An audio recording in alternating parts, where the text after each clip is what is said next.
कल्याण डोंबिवली महापालिका मुख्यालयाबाहेर सुरू असलेल्या उपोषणादरम्यान जागा मालक नितीन गायकवाड यांनी गंभीर आरोप करत आपली भूमिका मांडली आहे। आमच्या राहत्या घराची जागा ही वडिलोपार्जित आणि मालकी हक्काची असून प्रॉपर्टी कार्डही आमच्या नावावर आहे। तरीही एका महिलेने खोटी बातमी देत घर अनधिकृत असल्याची तक्रार केल्याचा आरोप गायकवाड यांनी केला। संबंधित इमारत 1990 साली धोकादायक घोषित होऊन जमीनदोस्त करण्यात आली होती। त्यानंतर दाखल झालेल्या न्यायालयीन दावाही 1999 मध्ये फेटाळण्यात आल्याचे त्यांनी सांगितले। दरम्यान आम्ही घर नियमानुकूलन करण्यासाठी नगर रचना विभागाकडे प्रस्ताव सादर केला असून प्रक्रिया सुरू असल्याची माहिती गायकवाड यांनी दिली। तसेच संबंधित महिला खोटी माहिती देऊन आमची बदनामी आणि मानसिक त्रास देत असल्याचा आरोपही त्यांनी केला। माझ्या स्वतःच्या मालकीच्या जागेमध्ये ज्याचं प्रॉपर्टी कार्ड आमच्या नावे आहे, आमच्या वडिलोपार्जित जागेमध्ये मी 2015 साली राहण्यासाठी घर बांधलेलं आहे।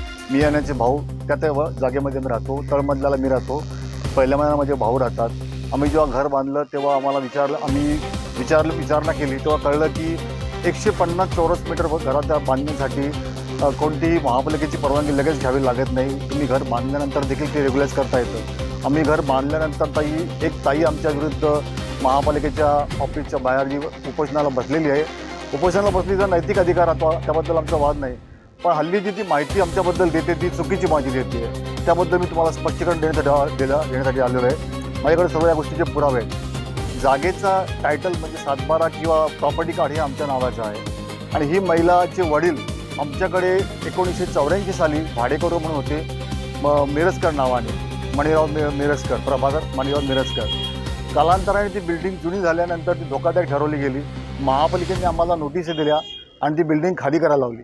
खाली लावल्यानंतर हे लोक सुरक्षित स्थळी राहायला गेले, दुसरीकडे राहायला गेले आणि त्यांनी मग काय केलं की आम्ही त्यांना म्हटलं तुमचं डिपॉझिट घेऊन टाका। काही लोकांनी डिपॉझिट घेतलं आमच्याकडनं, पण काही लोक मुद्दाम अडीबाजी केली की नाही आमचं डिपॉझिटचं 15,000 असेल तर आम्हाला 3 लाख रुपये द्या। तर आम्ही म्हटलं 3 लाख कसे द्या, तुमचं डिपॉझिटची खोली आहे, अर्ध भाडे कट होते, अर्ध वाटून देत आहे। तर त्यांनी मग आमच्या विरुद्ध कट करून 22 लोक भाडेकरू आमच्या विरुद्ध कोर्टात गेले। त्यांनी सिव्हिल सूट फाईल केला, स्पेशल सिव्हिल सूट, आणि तो कल्याण कोर्टात चालला, ज्याचा निकाल 1996 साली लागला, ज्यात तो सूट डिसमिस झाला। त्यामुळे हे लोक काहीच करू शकले नाही त्या आमच्या विरुद्ध। पण आम्ही 10-12 वर्ष वाट बघितली की कोणी काय करत नाही। त्यानुसार आम्ही फक्त आमच्या गरजेनुसार राहण्यासाठी घर बांधलेलं आहे। मला 3 मुलं आहेत, या माझ्या भावाला 2 मुलं आहेत। आम्ही 5 भाऊ एकत्र राहतो। आता वेगळे झालो, आमची गरज वाढली म्हणून आम्ही घर बांधली प्रत्येकाला। आणि त्यावेळेस कोणी आलं नाही, आम्हाला विचारलं नाही। आम्ही सगळ्यांची विचारणा केली, ते म्हणाले काय नाही तसं काय नाही। आता नंतर ही बाई करते निव्वळ आम्हाला ही खोटी माहिती देत असल्यामुळे आम्हाला तुमच्या समोर यावं लागलं। राहुल कांबळे, जनशक्ती, कल्याण।